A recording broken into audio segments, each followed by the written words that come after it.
kerakusan kepada harta waris, dipandang kerakusan yang hina. Bagaimanapun saudara-saudara, kalla idza dukkatil ardu dakkan dakka wa jaa rabbuka wal malaku saffan saffa yaqulu ya laitani qaddamtu li hayati fayawma idzin la yu'adzibu 'adzabahu ahad wa la yuthiqu wathaqahu ahad. Penutup, ya ayyatuhan nafsul mutmainnah irji'i ila rabbiki radiyatan mardiyah fadkhuli fi ibadi wadkhuli jannati. Pada akhir surat Al-Fajr Allah menyerukan, cinta harta kamu gunting. Kalau Ibrahim disuruh menyembelih anak, kamu disuruh sekarang menyembelih cintamu kepada fulus. Apa maknanya membatasi cinta kepada harta? Boleh kamu berharta, tapi pilih harta yang bersih. Pilih harta yang bersih. Jangan masuk ke sakumu harta yang haram. Pilihlah harta yang halal. Harta yang halal, harta yang halal. Sesudah kamu pilih harta yang halal, pergunakan harta itu di jalan yang dihalalkan Allah.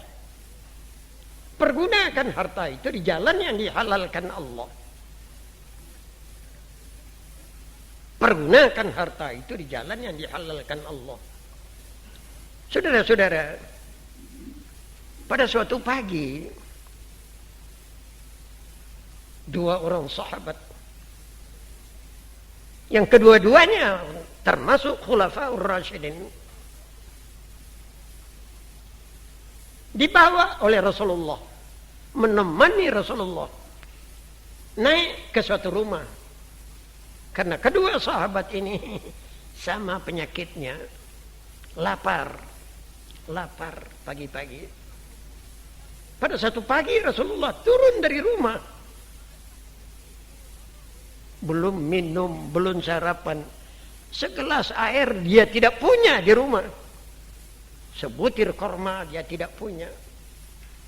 Turun dengan lapar sesudah salat subuh. Lalu di muka rumah Abu Bakar, dilihatnya Abu Bakar sama dengan dia, rupanya tidak sarapan, tidak minum. Rasulullah tahu satu nasib ini, jalan ini orang dua. Lalu di muka rumah Umar bin Khattab radhiyallahu anhu. Umar bin Khattab nampaknya lebih pucat mukanya. Rasulullah tahu ini juga belum minum, belum memakan sebiji korma pagi itu karena rumah kosong. Lalu di muka sahabat yang ketiga, di situ Rasulullah menanyakan, ada apa-apa di rumahmu? Sahabat yang ketiga ini mengatakan, ya Rasulullah, silakan naik. 3 orang tamu, 3 orang lapar. Rasulullah, Abu Bakar, Umar keluar dari rumah hendak sarapan. Sahabat yang keempat ini, sahabat yang ketiga, naik di rumahnya, silakan kepada istrinya, keluarkan air, keluarkan korma. Alhamdulillah ada di rumah itu rupanya. Air 4 gelas ada, korma 4 biji. 4 biji. 4 biji itu wal awwalu wal akhiru. Kekayaan pertama, kekayaan penghabisan. Sama 4 biji korma. Letakkan 4 cangkir air. Rasulullah memegang cangkir pertama. Abu Bakar, Umar, tuan rumah, 4 gelas air, memegang korma. Ketika Rasulullah mengangkat korma, Rasulullah menahan Tidak langsung ke mulutnya kurma dia angkat. Ditahan. Dua orang sahabatnya juga menahan. Tidak jadi masuk mulut. Kenapa Rasulullah menahan? Dia membaca ayat. Ketika dia pegang.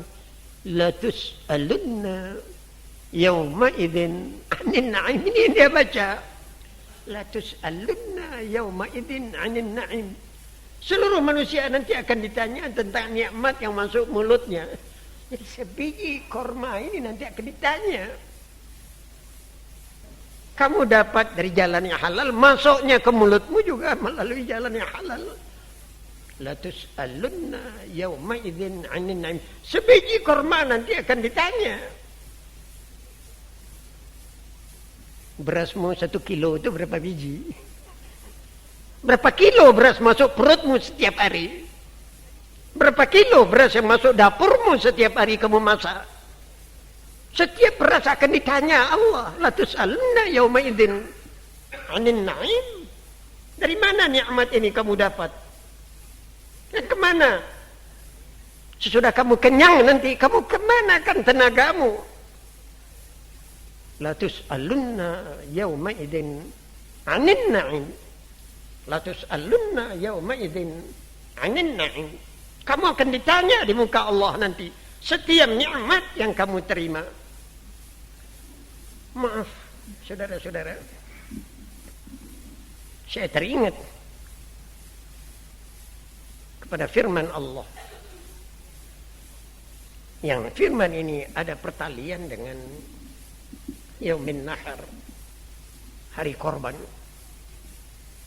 Apa firman Allah? Allah berfirman yang bunyinya, Inna,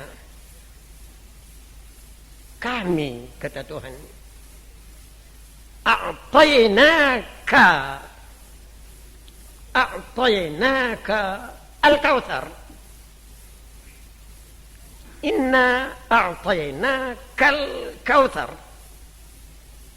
Kata Tuhan, kami memberikan kepadamu Al-Kautsar. Al-Kautsar. Kata-kata Kautsar mempunyai 2 arti.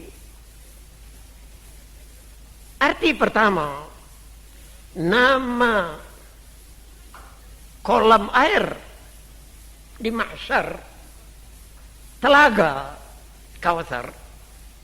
Inna a'tainakal Kautsar. Kami berikan kepada Muhammad telaga Kautsar. Di mahsyar nanti, sesudah bertahun-tahun manusia berkumpul di padang mahsyar. Mahsyar. Persis padang Arafah. Sebatang pohon di sana tidak ada tempat berteduh. Atap tidak ada tempat berteduh.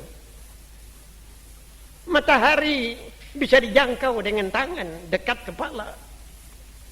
Panas yang tidak tertahan di padang mahsyar. Di padang mahsyar ini manusia mengalami penderitaan lapar dan dahaga. Air setetes tidak ada di padang mahsyar untuk diminum. Di antara manusia, terutama ahli zina, dari tubuhnya keluar air busuk. Karena bertahun-tahun di padang mahsyar mereka terpaksa meminum air yang keluar dari tubuhnya. Air busuk.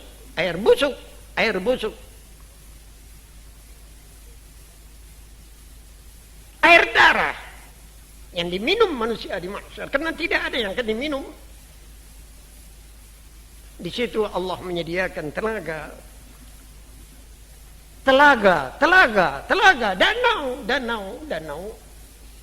danau ini yang dikasih nama Kautsar. Beribu kendi diletakkan Allah di keliling Kautsar. Kendi itu dipegang oleh anak-anak kecil. Anak kecil-kecil yang tidak mau besar. Segala anak orang beriman yang mati sebelum memaiz berkumpul di sekeliling Kautsar, memegang kendi, menunggu ibunya. Masing-masing mencari ibunya di padang mahsyar, karena ingin menyerahkan air kepada ibunya. Beruntunglah ibu-ibu yang sabar. Ketika anaknya di bawah umur wafat, dia tidak menangis, dia tidak meratap, tidak melulung. Sabar, sabar, sabar. Nanti anaknya menunggu dia di pinggir Kautsar. Ma, ini air untuk mama. Ini air untuk mama. Ya Allah, ini beruntungnya ibu yang anaknya mati kecil ketika itu menyerahkan kendi di Kautsar. Syafaat Rasulullah sallallahu alaihi wasallam yang menyebabkan anak ini menolong ibu. Dalam satu hadis dikatakan bapak monceng di samping ibu, nerima air kendi itu turut minum. Kalau bapaknya melepas anak ini meninggal dulu, sabar. Adapun ibu yang tidak sabar ketika anaknya mati dulu, dia lihat anaknya, dia panggil nama anaknya. Anaknya melihatnya, bukan ini ibu saya, bukan ini ibu. Dia cari juga orang lain. Ini karena ibu tidak sabar ketika berpisah dengan anak dulu. Ini nasibnya ibu yang terlalu cinta anak ketika anak mati. Meratap, menangis, berbicara yang bukan-bukan. Akhirnya anaknya di Telaga Kautsar nanti. Karena penyembelihan akikah itu juga kita lakukan bersamaan dengan penyembelihan binatang korban. Segala anak tergadai. Segala anak tergadai. Hadis. Tebuslah dengan akikah. Apa maksudnya segala anak tergadai? Seluruh anak nanti di mahsyar akan dipanggil untuk menyerahkan kitab ke tangannya anak. Ketika nama anak dipanggil, anak itu ditanyakan, bapakmu siapa? Malaikat menanyakan, bapakmu siapa? Ini anak namanya Aminah, bapaknya namanya Abdullah, rumahnya di Kauman. Oh, jadi bapakmu Abdullah. Dipanggil, wahai Abdullah orang Kauman, mana? Abdullah datang menanyakan, betul ini anakmu? Kata malaikat, benar. Anak saya. Tahu-tahu dari sudut sana ada syaitan mengangkat tangan. Malaikat, maaf. Bukan anaknya sendiri itu. Sama dengan saya, punya itu. Bapak anak ini bukan dia, bukan Syekh Abdullah. Saya juga turut. Kenapa? Ini Syekh Abdullah dulu pacar-pacaran dengan bininya, saya yang menunjukkan, katanya syaitan. Saya yang menunjukkan alamat, menunjukkan apa. Jadi saya turut membantu melahirkan ini anak. Malah katanya di kamarnya, ketika dia tidur berdua, sehabis kawin, gambar kalender di dinding itu saya yang menyuruh pasang, katanya setan, bintang film yang dipasangnya. Dari itu lahirnya anak ini saya juga turut kontribusi, turut urunan. Maka anak ini dipandang oleh malaikat tidak anak bapaknya langsung. Di Kautsar nanti bapaknya tidak dapat air dari anak ini. Karena ternyata anaknya, anak berdua dengan setan. Maaf ibu-ibu, banyak orang sekarang yang mencari obat untuk menguatkan syahwat, makjun. Ini menyebabkan si tukang makjun ini nanti turut jadi bapak dari anaknya. Ini cilakanya orang yang tidak mempunyai peraturan agama. Seluruh anakmu bersyarikat dengan setan melahirkannya.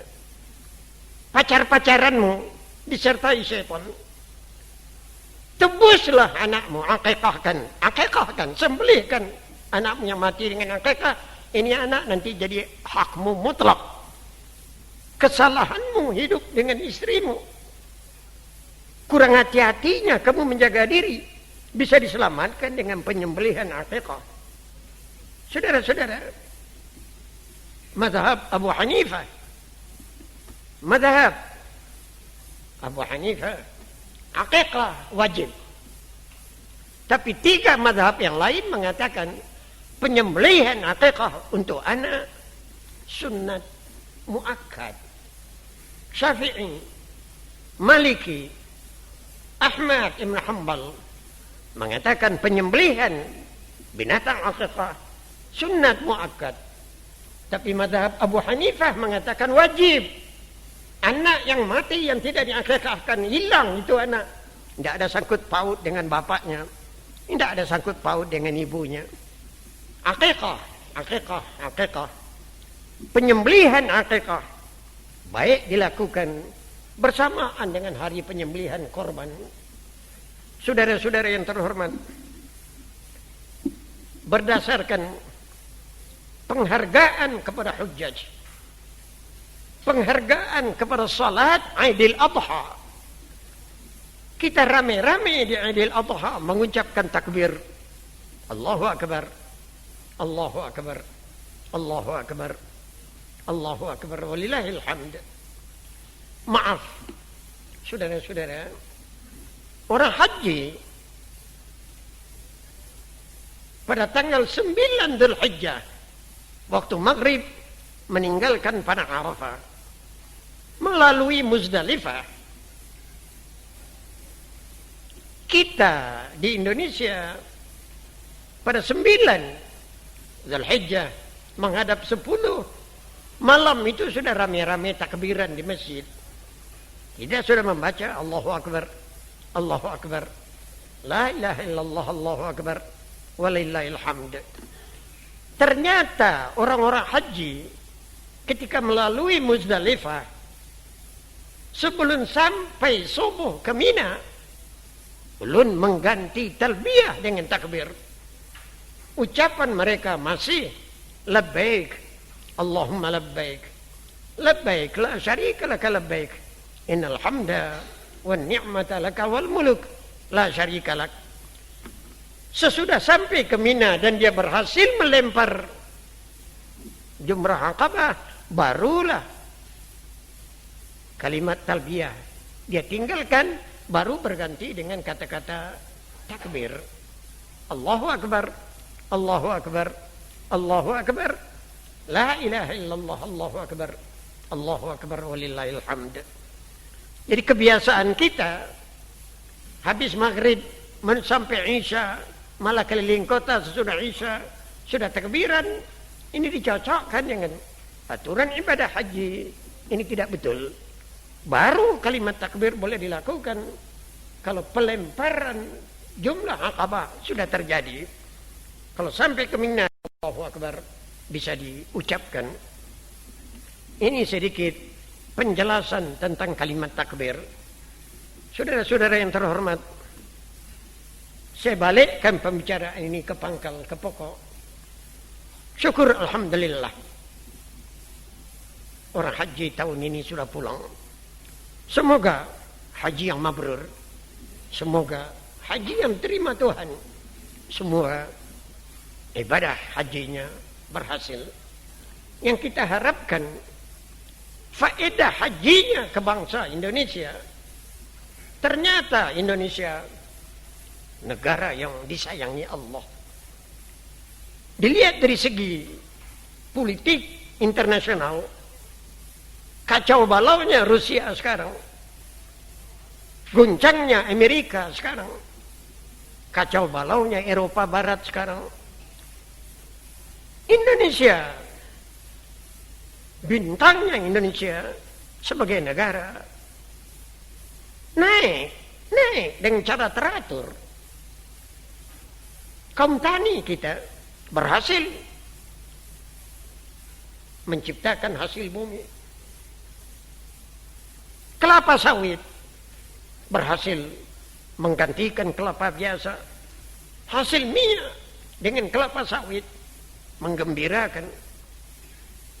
Tenun, batik meningkat ke atas dengan cepat. Pertamina kemana saja mencipkan tongkatnya, di darat, di laut, di gunung, ketemu minyak. Sehingga negara kita menjadi negara minyak yang terpenting di samping Saudi Arabia dan di samping negara-negara Kuwait. Ternyata Indonesia ditolong Tuhan. Makanya kemakmuran Indonesia pantas kita syukuri.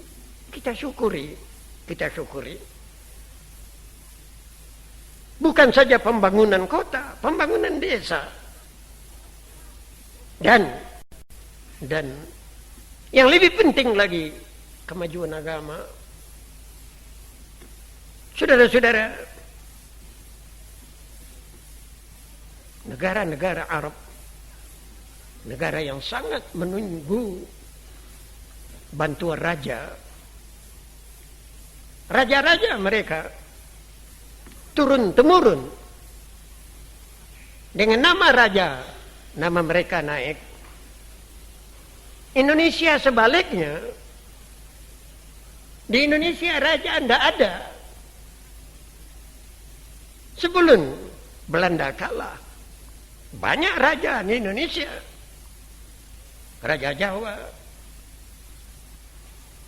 Raja Medan, Raja Palembang, Raja Padang, Raja Banjarmasin, Raja Pontianak. Tapi tahun 45 seluruh raja ini kena sikat. Hilang nama raja di Indonesia. Tidak ada Raja Delhi, tidak ada Raja Langkat. Hanya tinggal 2 raja di Jawa. Solo, Jogja. Tapi pada akhir-akhir ini, sesudah Hamengkubuwono ke-9 wafat, kata-kata Raja Jogja itu pun sudah menurun. Orang Jogja yang mesti rindu kepada nama raja, hilang keagungan Raja Jogja di samping keagungan Soeharto.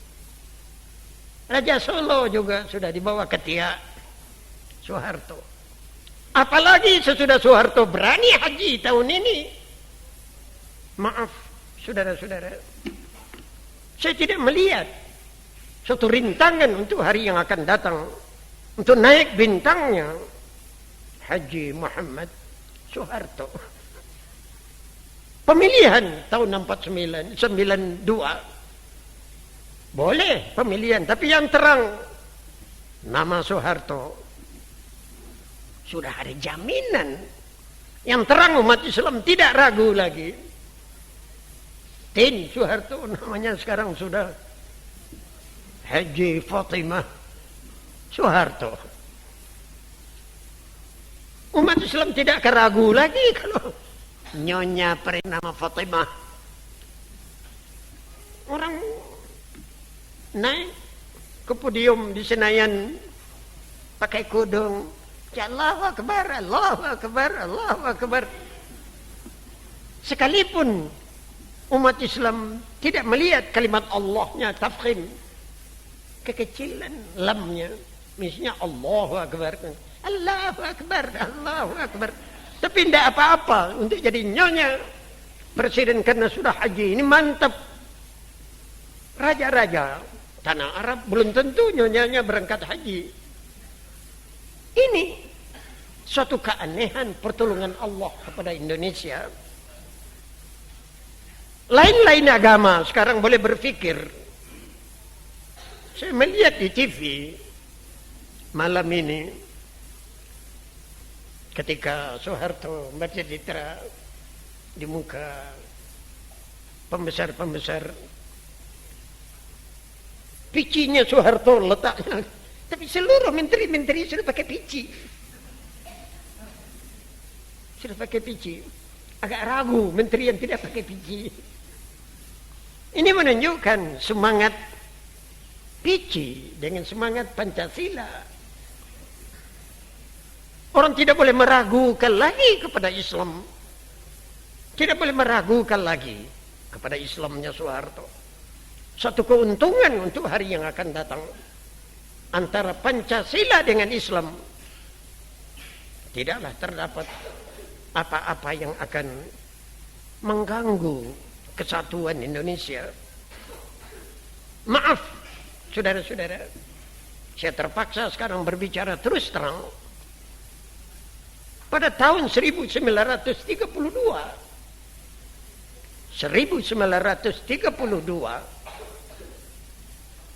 lahir satu partai politik di Padang. Partai politik itu namanya Permi. Berasaskan Islam dan kebangsaan. Islam dan kebangsaan. Permi penjelmaan dari Sumatera Tawalib. Kumpulan sekolah pesantren Sumatera Tawalib berubah menjadi Permi. 1929 Muhammadiyah mengadakan Kongres Akbar di Padang. Orang di Padang mendengarkan propaganda Muhammadiyah. Aceh, Medan, Padang sudah diduduki oleh SI, Syarikat Islam. Syarikat Islam yang belakangan menjadi Partai Syarikat Islam.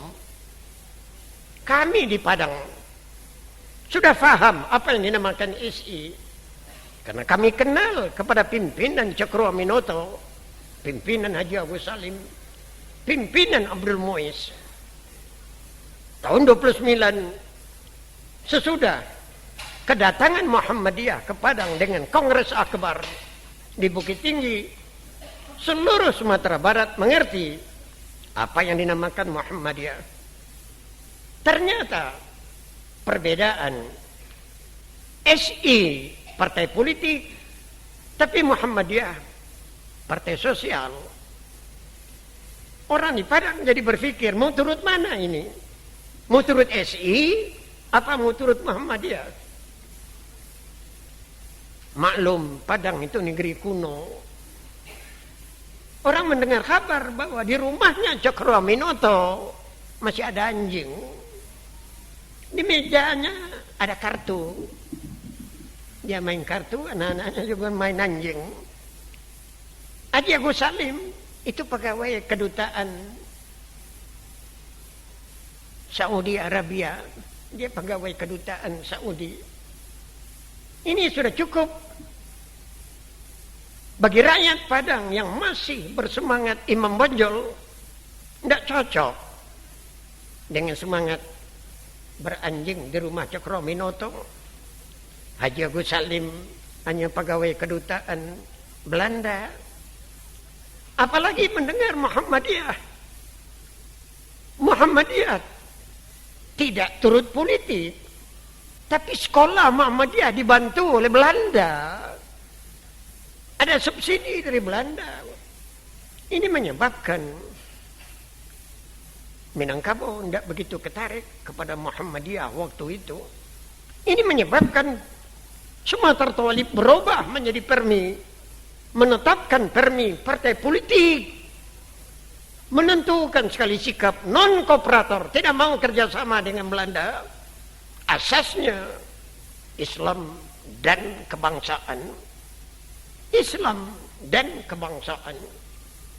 Begitu disiarkan Permi berasas Islam dan kebangsaan, langsung Tuan Hasan dari Bandung mengkafirkan Permi. Mahasiswa Indonesia yang belajar di Mesir, mahasiswa Indonesia yang belajar di India, sama-sama pulang ke Padang. Mukhtar Lutfi, Jalaluddin Taib, Ilyas Yaqub, dan beberapa orang Darwis, 5 orang Darwis.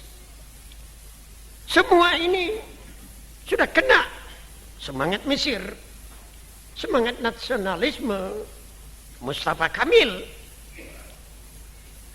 Apalagi yang datang dari Turki, mereka mengetahui nasionalisme Atatürk. Yang pulang dari India, mereka kena nasionalisme Mahatma Gandhi, Nehru. Saudara-saudara, nanti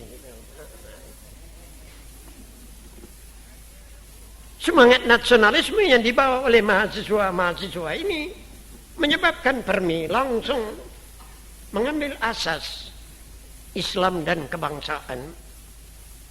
Orang menanyakan, kenapa pakai dan kebangsaan? Jawab kami dari Padang pendek saja. Aceh, Padang, di tengah-tengah sudah dibatas oleh Batak. Batak ini sudah gereja Kristen. Orang Padang dengan orang Aceh tidak bisa bersatu kalau tidak dengan nasionalisme. Kalau tidak dibawa orang Batak dalam kelompok nasionalis, jarak antara Aceh dengan Padang terputus. Apalagi Ambon, apalagi Manado.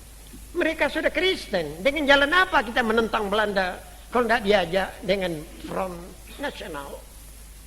Inilah rahasianya. Kenapa Permi berdasarkan Islam dan kebangsaan untuk melawan Belanda, Kesatuan Indonesia tidak akan terjadi kalau jarak antara Islam dengan Kristen tidak ditutup dengan kalimat nasional. Ini, saudara-saudara, peristiwa 1932. Pada 1932, Mukhtar Lutfi diminta oleh Soekarno untuk datang ke Bandung, rapat umum di Bandung PNI, berbicara tentang Islam dan kebangsaan. Kemudian dia berangkat ke Surabaya. Soekarno dengan Mukhtar Lutfi berbicara di rapat umum Surabaya tentang Islam dan kebangsaan. Pada tahun itu saya berada di Pekalongan. Makanya saudara-saudara yang terhormat, sekarang orang tidak meruningkan ini. Kenapa? Kenapa dalam Pancasila Islam dan kebangsaan tidak dipandang menjadi rintangan apa-apa? Makanya saya membaca masalah ini sekarang oleh karena saya bergembira dengan Soeharto balik haji selamat, kesatuan Indonesia, persatuan Indonesia jadi tambah kokoh, dan orang yang dari lain agama jangan sampai kecil hati kalau Soeharto dengan Ibu Tin Soeharto memilih Islam sebagai agama. Tentu sokongan terhadap Soeharto untuk jadi presiden pada jangka yang kelima pada tahun-tahun yang akan datang ini tidak akan jadi banyak rintangan lagi. Semoga insya Allah hal ini akan terjadi. Saudara-saudara yang terhormat, saya bukan peramal waktu, tapi saya pendoa untuk hari kesatuan yang akan datang.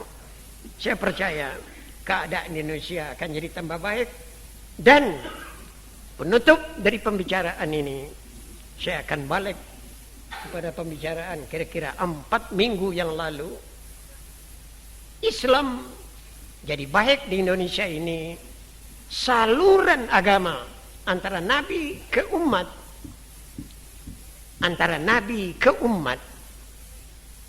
umat ini orang banyak, nabi pribadi.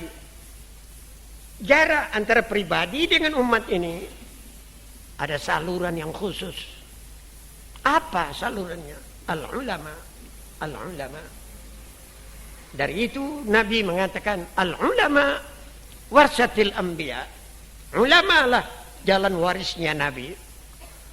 Fatimah tidak dapat pusaka dari Nabi, dari ulama isu, ulama penjilat, ulama tukang cari harta. Ini menipu kepada rakyat. Tapi ulama yang ikhlas, yang mendidik rakyat agama, mengajarkan orang di desa-desa perukunan salat, mengajarkan ibadat. Ulama inilah yang jadi saluran agama. Saya melihat hari-hari yang akan datang, Ulama inilah yang akan berjasa kepada Indonesia, yang sabar dan mereka tidak terlalu rindu kepada dunia, dan sabar melarat, sabar kepada cobaan, dan sabar kepada mujahadah. Allahumma ahyina mu'minina ta'i'ina wa tawaffana muslimina ta'ibina walhiqna bis salihina waj'alna mimman ya'khudul kitaba bil yamin waj'alna yawmal faza'il akbari aminin ونجنا بعفوك وحلمك من العذاب الأليم يا بر يا رحيم يا حليم يا كريم ربنا آتنا في الدنيا حسنة وفي الآخرة حسنة وقنا عذاب النار ربنا آتنا من لدنك رحمة وهيئ لنا من أمرنا رشدا ربنا اصرف عنا السوء بما شئت وكيف شئت إنك على ما تشاء قدير ربنا اصرف عنا السوء بما شئت وكيف شئت إنك على ما تشاء قدير ربنا اصرف عنا السوء بما شئت وكيف شئت إنك على ما تشاء قدير اللهم يا عالم الخفيات ويا جبار السماوات صل على محمد أولا وآخرا ظاهرا وباطنا واسمع واستجب وافعل بنا ما أنت أهله إنك أنت أهل التقوى وأهل المغفرة يا أرحم الراحمين ويا أكرم الأكرمين سبحان ربك رب العزة عما يصفون وسلام على المرسلين والحمد لله رب العالمين الفاتحة